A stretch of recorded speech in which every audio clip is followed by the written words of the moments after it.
Hey, good to see you all.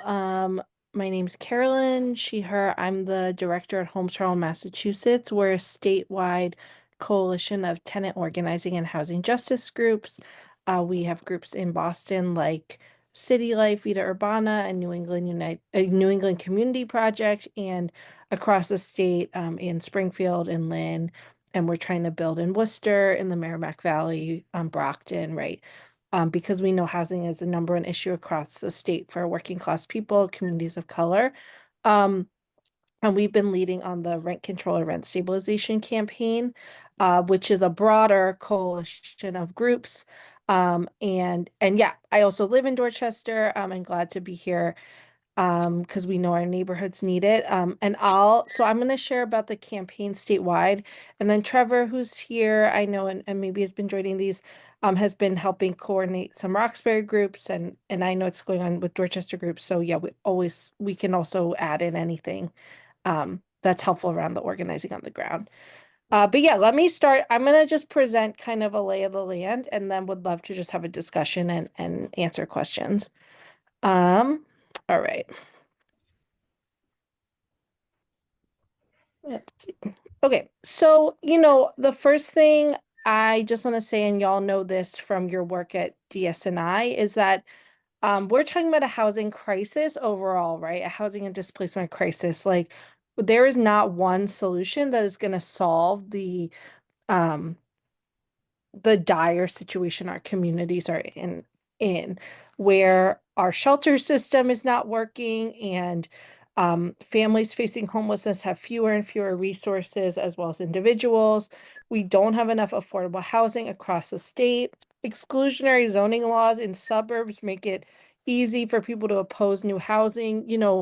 Unlike in neighborhoods like ours, there are like suburban places that have 1 acre zoning, right? So they're not talking like you all are about meaningful community planning for people. They're talking about maintaining 1 acre zoning. And so we know that that is part of the issue. And we know, right, every day tenants are facing high rent increases and no fault evictions. We know low income homeowners are still facing foreclosure, particularly in places like Springfield and Brockton and Worcester. And so we say this is not one crisis, but many coming together. And so we need many solutions, but we believe that fighting for rent control is a way to um, change the conditions right now that tenants are facing and build our people power to have a system of housing that's for people, not for profit. So, kind of in that multiple crises, we've been using this idea of the pillars of housing justice, and saying that, we want to establish our long-term vision is establishing a housing system in which housing is a human right, not a commodity, and everyone should have access to safe, affordable housing. And so, we've kind of been playing around with this frame of saying there's multiple pillars, right? We need to prevent displacement, meaning prevent evictions and foreclosures, increase tenant protections, ensure housing is safe, healthy, and habitable. We need to preserve existing affordable housing. That's where we fund and maintain existing public housing, protect naturally occurring affordable housing, support social housing.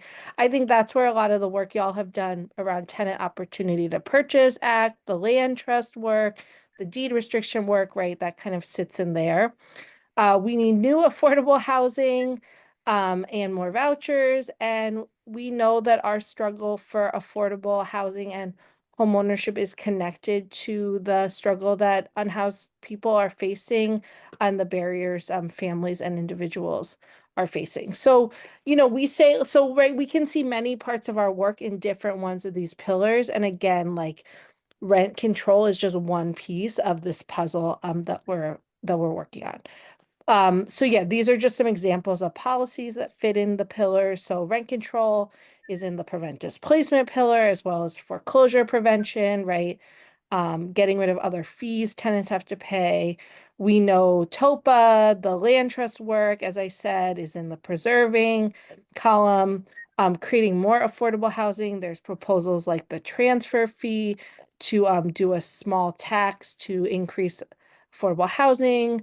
Um, and that we know that they're in the unhoused housing unhoused folks that there's been a crisis with the family shelter system, and the state has like totally cut the system back, and it's impacting all of us longtime residents and newer immigrants. So that's like the context setting just on like how we kind of got to saying rent control is the campaign we are hoping folks can dig into now. Um, I'll just pause if folks have any, I guess, before I move on. If anyone has any questions or comments on that section before I move into rent control, happy to answer. I know it's a lot.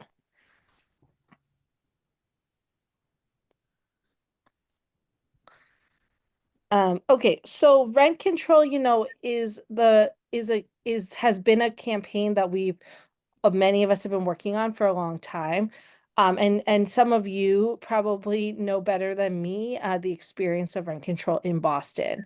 So we know several Massachusetts cities had rent control in the 70s, including Boston, Lynn, Somerville, Brookline, and Cambridge. And in 1994, when Boston, Cambridge, and Brookline still had rent control, the landlord lobby put out a question on a statewide ballot that made it illegal to have rent control in Massachusetts.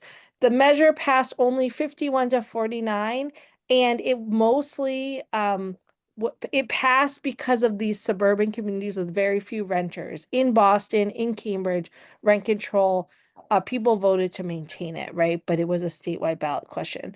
And so since then, we've been fighting to get better tenant protections and get rent control back. And we have seen the impacts of not having these tenant protections, right, in Boston, and in the other places. So this is just part of a history, a national history, right? That, their rent control was kind of a trend across the country. And you can see due to organizing right in the 70s, and then there was a backlash in the 90s, and that didn't just lead to our statewide ban, but also restrictions to rent control in California and other places. But we're also now part of a movement to have rent control come to different places and come back. And so we're connected to folks in California, in New York, in Colorado, in Georgia, in Florida, who are all fighting for rent control. And many of them are in the same place we are, where the state has banned it, and we have to lift that ban to let cities and towns enact rent control policies. Um, so we've been filing a rent control bill for the last several legislative sessions, and I think there's a lot of momentum and public support. Rent control is no longer the dirty word in Massachusetts politics, and we know in places like Boston, our mayoral candidates are having to respond about rent control, right? We know that Boston did a home rule petition, meaning they put to the state that they wanted to do rent control even though it's banned, and want to push the state to allow them to do that. And Somerville and Brookline did the same. Medford's on its way to do that. And we know the crisis is dire, right? And folks are getting pushed out of our neighborhoods every month. And so we need real solutions. And we can't let the real estate industry control the housing conversation, right? It has to be about tenants and low-income homeowners and what our Black and brown communities need. So yeah, just to say a little more, right? We we think everyone deserves an affordable place to live, and that profit-seeking corporate investors have taken advantage and are impacting our ability to stay in our communities, right? We really say this is not about, and I think y'all model this at DSNI, like this is not about tenants versus homeowners. This is really about corporate interest in housing versus people who build communities, right? And everyday people. And so, and we think rent control is a way to have a policy that would immediately prevent significant rent increases that basically anyone in a private market unit would be impacted by. Um, and so, yeah, this is just from the fact sheet that you'll have access to, but I thought these were helpful little stats. Over 50% of Massachusetts renters spend more than 1/3 of their income on rent, and in Boston, it's higher than that. Um, the annual income needed to afford a two-bedroom in Massachusetts is 93,000, And in Boston, it's like way higher than that. And Massachusetts has the second highest cost of living in the United States. And if Massachusetts renters were not rent burdened, we would have almost 4 billion more dollars in disposable income. And that means, that's something we tell the legislature too, because that means that's more money people are spending at restaurants, at stores, at places in our state and not on rent. So I'm just gonna get in the weeds of the policy and then I'll stop talking for us to discuss.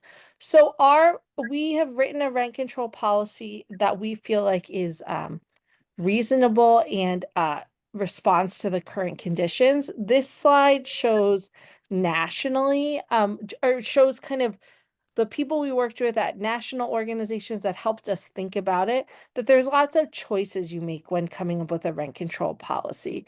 So some of those include what is the cap? So do you have, oh no, the dog, I'm sorry. The dog just jumped on the couch where I was sitting. Do you have a cap, like what is the amount that rent is allowed to be increased every year, right? Is it like 5% a year? Is it tied to inflation? Is it no increases allowed? There's other, yeah, there's other things you include, like exceptions, so like pass-throughs for maintenance, for a new roof, all of that. Exemptions, like new construction, small buildings, owner occupied. This decontrol, it basically is like, does the rent control follow the unit or not? So the example I always give is vacancy control is like when I moved out of a unit. My landlord put in a new stove and doubled the rent. So that's called vacancy decontrol. We want vacancy control, meaning that the landlord still cannot raise the rent more than the cap accepted if someone new moves in. And so there's lots of components and lots of choice points when you design a policy. So our policy lifts the ban on rent control, right? As we said, right now, rent control is banned in Massachusetts. It gives cities and towns the option to enact a local rent control policy. So this wouldn't create blanket rent control across the state. It would allow our cities and towns like Boston to enact rent control without having to go back to the state house.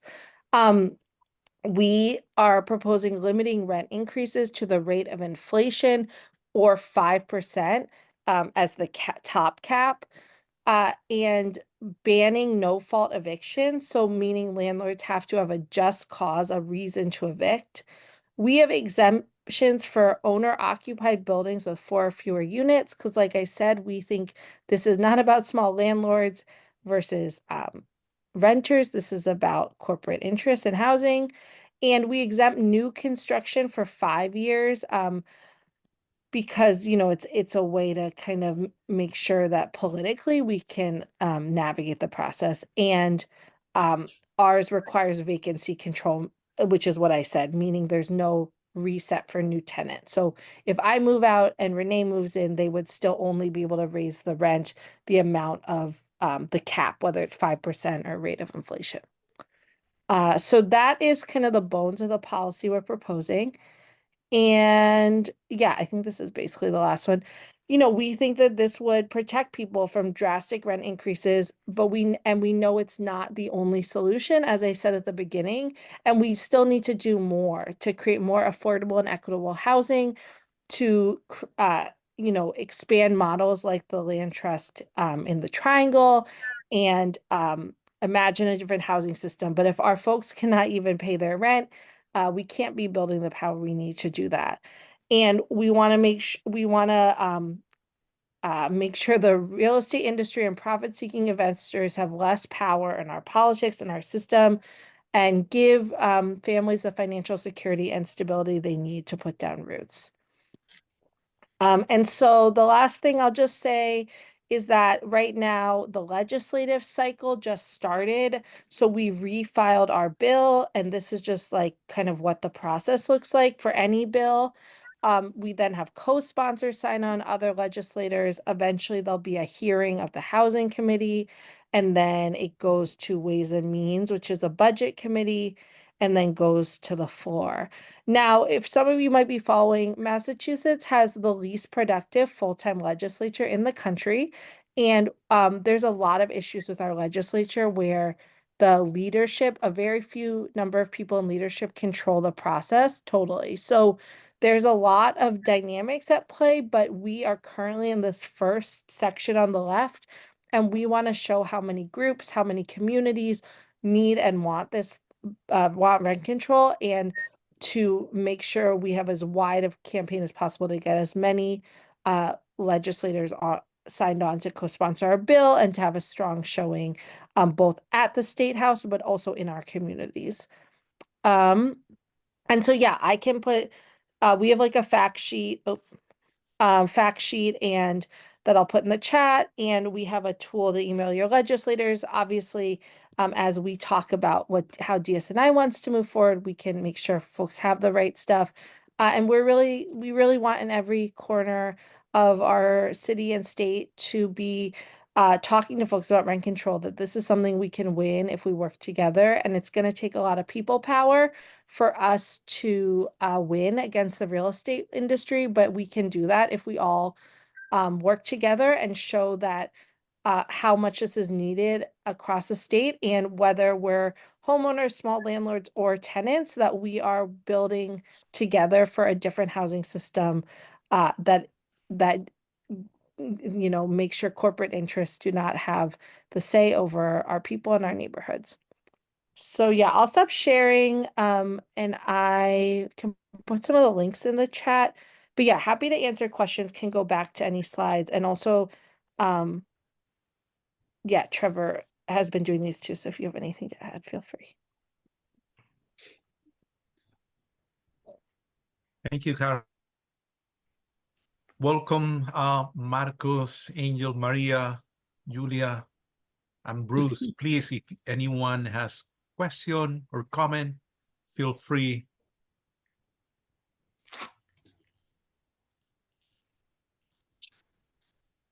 Julia.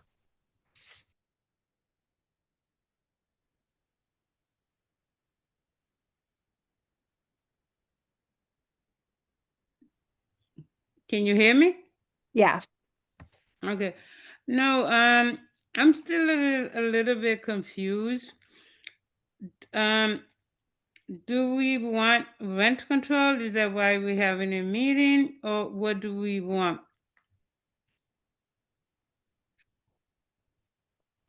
Yeah, I mean, I don't know if that's more a question for you, Renee. I think I'm just presenting about what the statewide coalition is doing for y'all to discuss if it's something to take on. But yeah, Renee, I'll let you. Sure. So a lot of community members and some of the board members have been asking, like if DSNI is going to endorse the rent control campaign. So we reach out to Caroline, who is leading the like legislative campaign at the State House. If for Homes for All can present at the Sustainable Development Committee to open the discussion. This is the first step, and if this group feel okay moving this forward, then the board of director will have a more robust discussion with like debate and all of that, and they will decide if the DSNI will get behind this legislative campaign. So now is kind of like to get information, see how this like can impact our community and how we can move forward. Okay, I have a question. Okay, correct me if I'm wrong. Isn't it the city that's giving people a voucher? That is the reason the rent are going up so high. For instance, the city, one bedroom is about 1,700, two bedroom about 2,400, and three bedroom about 3,000 something.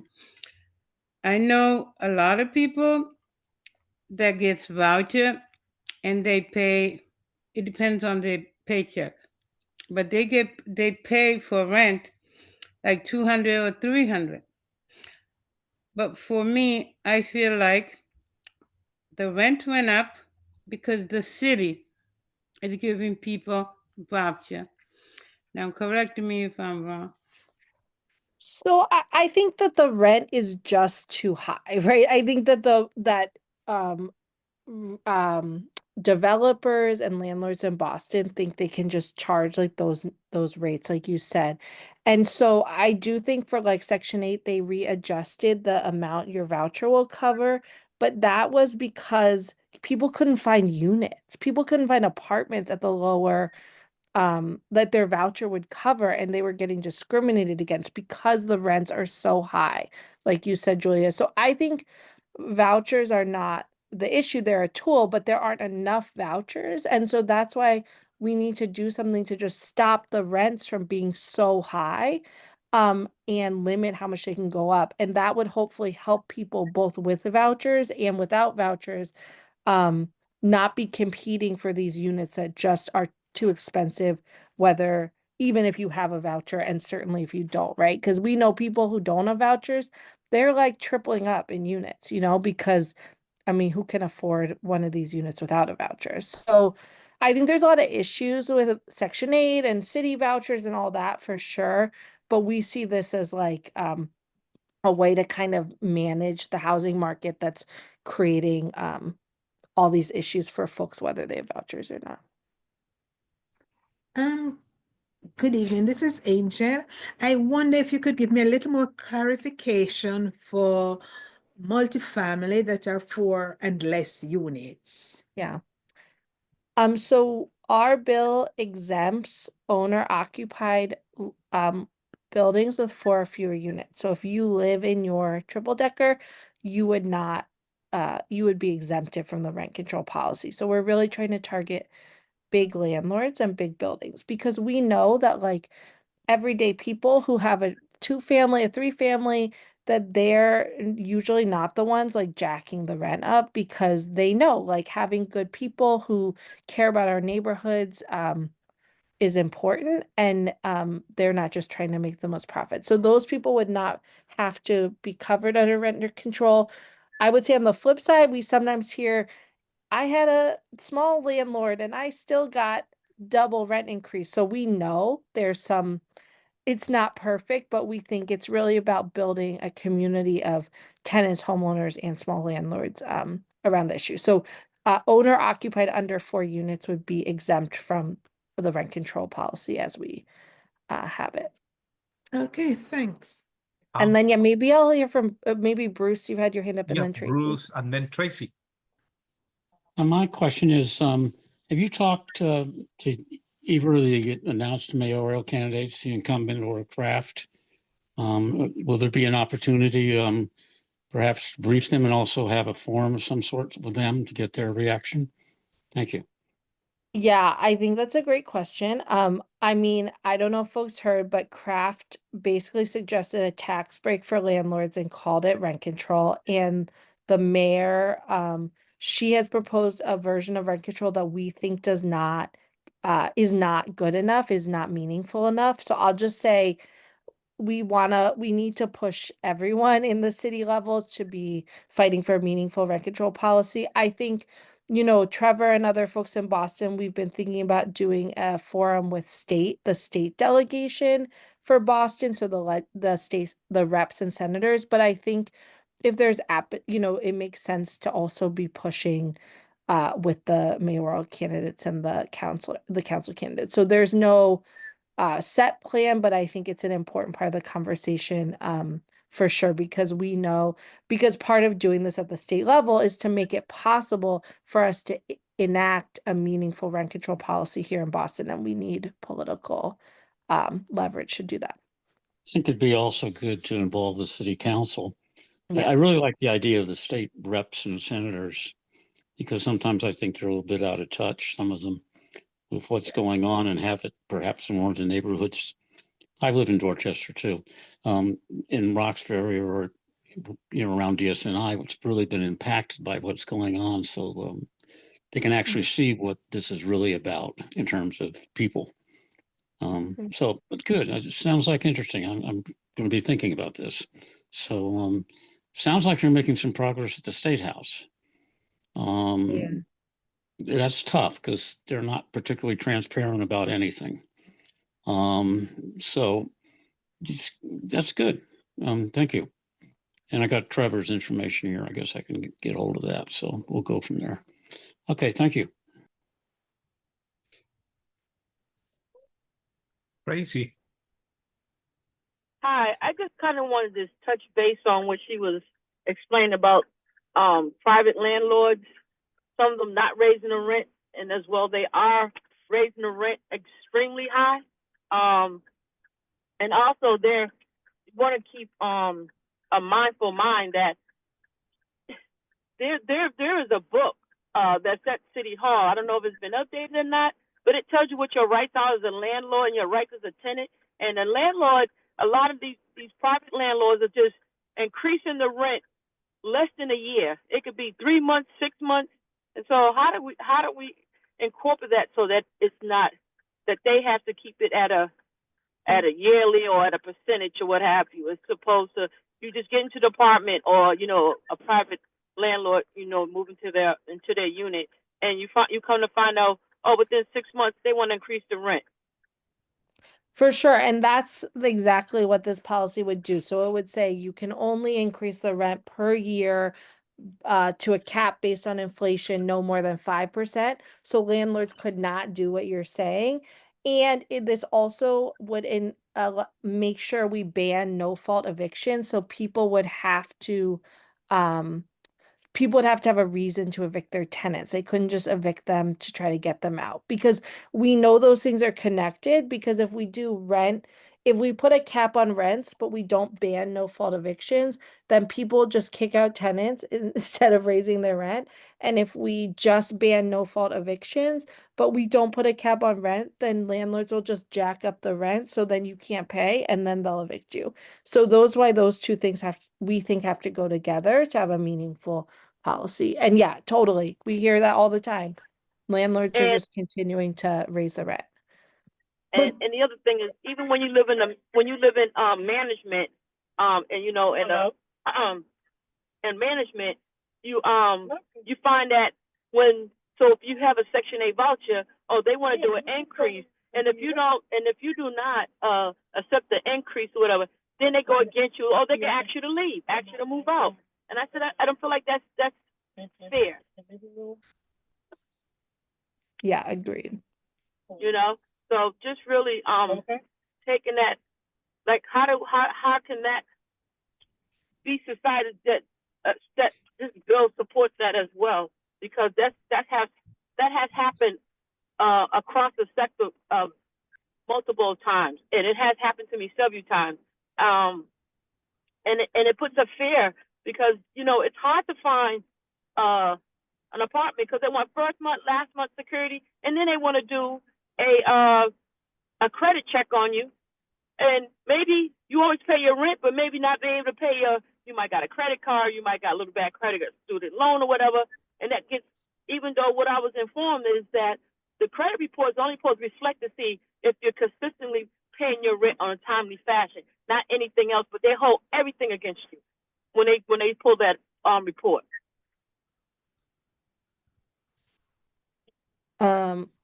Yeah, no, I think that's why, right, there's like a bunch of things. That's what's like, we need rent control.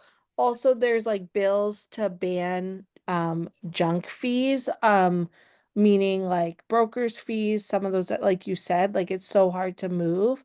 And then yeah, I think it just what you're saying, Tracy, it speaks to like rent control is a key, I think will really impact the most people the most significantly, but it doesn't mean we don't also want to fight to ban brokers fees and junk fees and I'm not sure if you're talking about like when you're talking about managed like affordable housing and like CDC housing, but totally there's lots of issues in different kinds of housing we need to address. And I think again our bill, because not only is it about rent caps, but it also is about eviction protections, and that will impact everyone, even if you live in, other sorts of housing that's not like just private market. Yeah, well, yeah. So I just want to know, just trying to be optimistic and making sure all those are a lot of questions that's been an issue for a multiple of residents in the community, and that fear, and it should, and even speaking out of when something's wrong with the units, and it holds that against them as well, and just knowing that they know they should have rights. And I think on that same platform, just really just holding accountability of that Yeah. platform, making sure that that the cost of the rent is not going to be raised because of because my mortgage went up in 4 months, and then so now I need to change my my rent, my tenants, their rent go up, and it's less than a year. So that's the other issue there too. So that's all I want to Yeah. address. No, thanks, Tracy. That's really great. And I do also think, I wonder if we can, I mean, I think as we're going around talking about rent control, we've been doing this, like Trevor's been doing this in Roxbury with City Life, but just tying it to making sure folks know their existing rights and folks are getting legal services on their existing rights, because we do have tenant laws right now. And so we want to both fight for more, and we want to make sure along the way we're bringing people along and making sure they're able to fight for their current situation, because we know people are facing crisis right now. Yeah, well, thank you. It sounds really am I it sounds I'm in support of it. I just I don't know if it'll actually be the same way it was back in I don't know, the early 80s or whatever, because I wonder, so when they talk about rent control, is it going to be a different from affordable units, or is it going to be where it's capped at, okay, so it wouldn't be like your rent's less than $1,000 or whatever according to your income, or the cost of the apartment is that it drops down, the it decreases as opposed to keep increasing every year so that they can meet their quotes or whatever. Right. So this would be for just like private market units, so not CDC's buildings, not public housing, just like, and this would just limit the amount they could raise it every year. So it's not like, so if you talk to a landlord who's like, but I need to raise the rent a little bit, it's like, it's not saying they can't raise it, but it's just saying you can't raise it. You can't do what you're saying. You can't raise it 3 times in a year. You can't raise it by like 10-20%, like that. It has to be a reasonable increase. And so this would cover private market housing. I think, again, as we're saying, like, because we feel like though it's extremely imperfect, people with vouchers, people in CDC housing, they have some Look on form the phone. of rent regulation, whether it's tied to their income or other things. But if you just rent like a unit from some landlord LLC on Dorchester Ave or on Dudley Street, like that's not based on your income or anything, so this would impact those units. Yeah, so but what about those who pay market rent? I mean, No, this would it impact all the cover those. market units, right? Okay.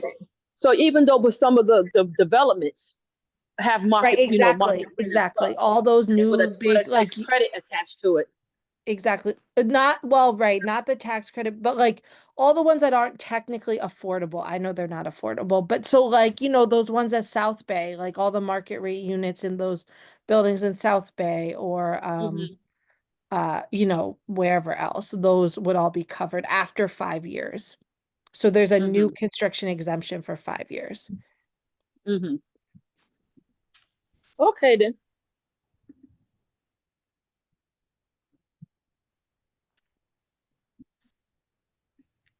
Can you hear me? Yeah.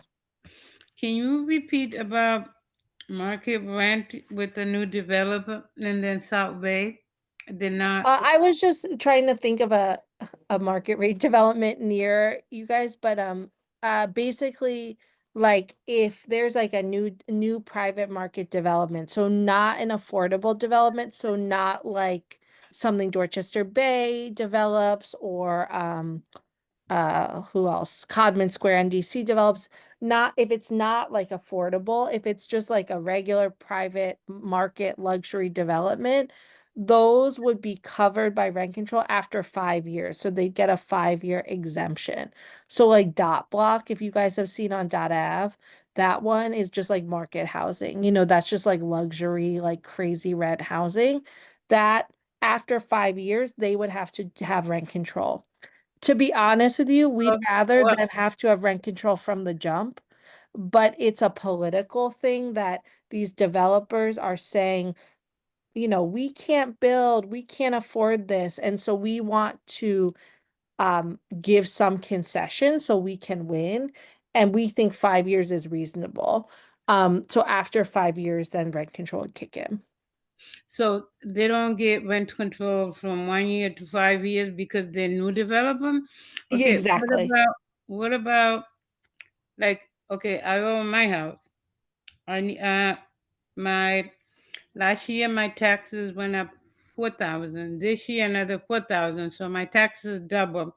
Every time I fix, it's always the price of the material are sky high now. I know my rules, the law. You don't raise it more than once a year. If you do like $100, $20, you don't do it more, you know. But why they get 5 years no rent control? Is it Yeah, I mean, so well, I would just say for you, so for like small landlords, right, and owner, it's like that's why we're exempting them because, right, you're just a person who maybe has an extra unit and you're the taxes are going up. You have to, do repairs on your house. So that's why we're saying you wouldn't need to do rent control. But, these big developers, it's a business for them, right? It's how they make their money. They write in contingency, like they're able to absorb more loss than you because you're just like a person trying to make your bank account work, right? They're like businesses. So that's what the thing we're trying to that's why we're trying to do the different exemptions. So for owner occupied under 4 units, you just wouldn't have to do rent control because we know that for the most part, those are the folks trying to keep the rents low. And when they have to go up, it's because of things like the taxes. It's not because of just you want to make more money. But these big developers, they just want to make more money. So that's why so we're then saying they shouldn't get they they should. should have rent control from the beginning. I know. I agree with you. Honestly, Julia, it's really because it's feedback we got on what makes a policy like viable politically. And we felt like we could live with 5 years. Okay, makes That's sense. honestly all it is. Yeah, thanks for Thank all you. these great questions. Any other questions, Wixer? I was just wondering, are these rules that are instituted already or something working on? So this is a proposal for a policy. So this would, our bill that we put at the State House, it would lift the ban on rent control. So make it allowed for cities and towns to enact it. And then these would be the bones of the policy we'd be bringing to each city or town who wants, like Boston, who wants to enact rent control. So this is just a proposal right now for state legislation. And then just to say, because we know the State House is um uh out of touch, as Bruce was saying, like we are also looking into all options to win in the next 2 years. So that could include a ballot question, as well as a legislative route. And just to follow up on that, is there anything out there where I could say, okay, pick up what is already there now and do a comparison with what is now being offered or put on the table? So right now, rent control is illegal in Massachusetts, so landlords can raise the rent however they want and they can evict for any reason. They don't have to have cause. So this would be, so basically, right, we're starting from scratch. Okay. Thank you. Can I clarify something? There is a law. If you're going to evict somebody, you have a lot of protocols to follow about Right. eviction, even though there is per se law, but there is. You No, can't there just is a lot of protocol, you're right, Julia, yeah but I'm just saying in terms of the reasons you can evict, there's no, but you still have to go through the courts, like you're yeah. saying. Mhm. So yeah, Thank you. there's existing tenant law like around the rules, but there isn't existing protections against rent increases or the cause for the eviction.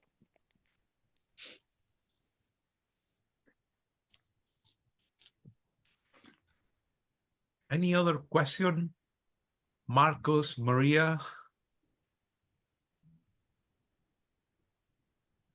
Not, Trevor, I know that you have been working in the community. Is anything that you would like to share with the group about what's going on in Roxbury these days, and like how DSNI can be supportive of those efforts?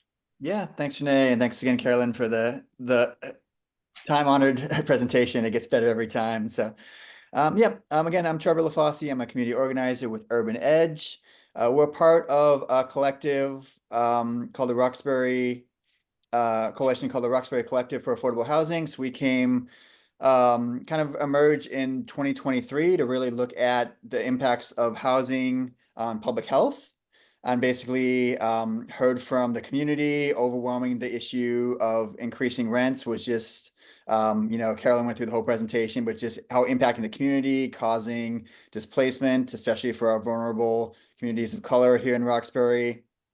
And so the Roxbury Collective, we kind of, I think last summer we really kind of picked up our efforts to support the statewide coalition. And so we had 5 separate events, whether it was tabling, a hosting event ourselves, where we shared a similar presentation that Carolyn just shared. So we have a great team of organizers from an organization called Reclaim Roxbury. They're actually close to you all in Dudley Square. They're just south of that. They're on Washington Street there. A couple of great organizers who give presentations. So we're, educating the community. We talked to over 400 people throughout the fall and early winter.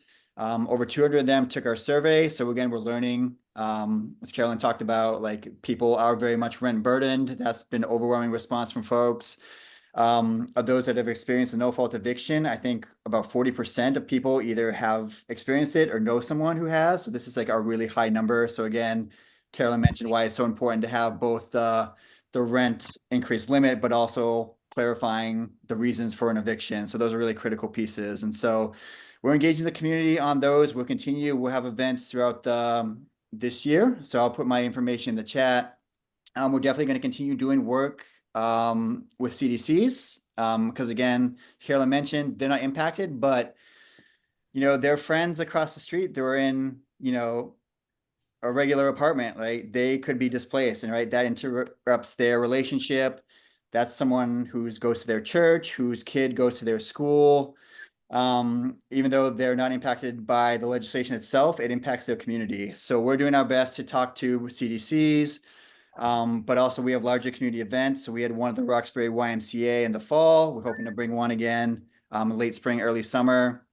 And also, as Carolyn mentioned, we are talking to our legislators. So the CDC team, we have an event called Donuts with Delegates. And so in the coming month, all our CDCs are going to be talking to our delegates and trying to get them to co-sponsor the legislation. So Urban Edge will have one. I know our friends at Codman Square will have one. Fenway CDC, we actually share a representative with them. So we're doing what we can. Again, I'm happy to be a resource. I'll put my information in the chat.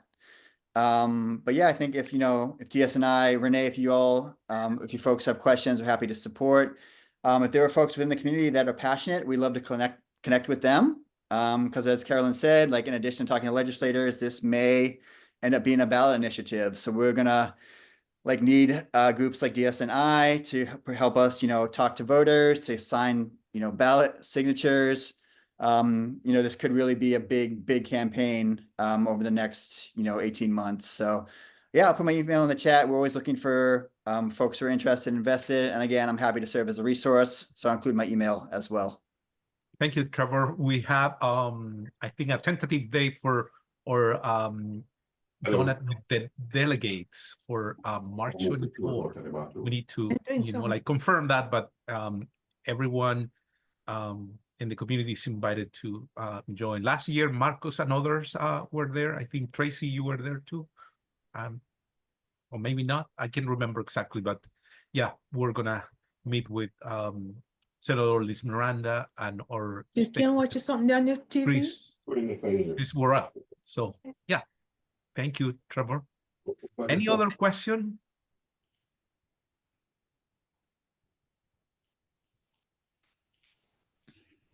There are none. Any last things that you would like to share, Caroline? No, yeah, I think Trevor gives you a good photo of a picture of like what it looks like if, if y'all sign on, how we can be all working together to really build in the neighborhood and across the state. So yeah, I think it's an exciting campaign that um we can, and I think DSNI can help do a lot of work to also connect it to some of the other pieces like the land trust work, like TOPA, like these other policies that also impact our communities. And we don't want it to be siloed. We want to say this is all a housing justice movement. And so I think as we all are able to endorse more of the same work, we're able to tell that story of what kind of communities, what kind of housing are we looking for in the long term. So yeah, really excited to work with y'all and always happy to talk more.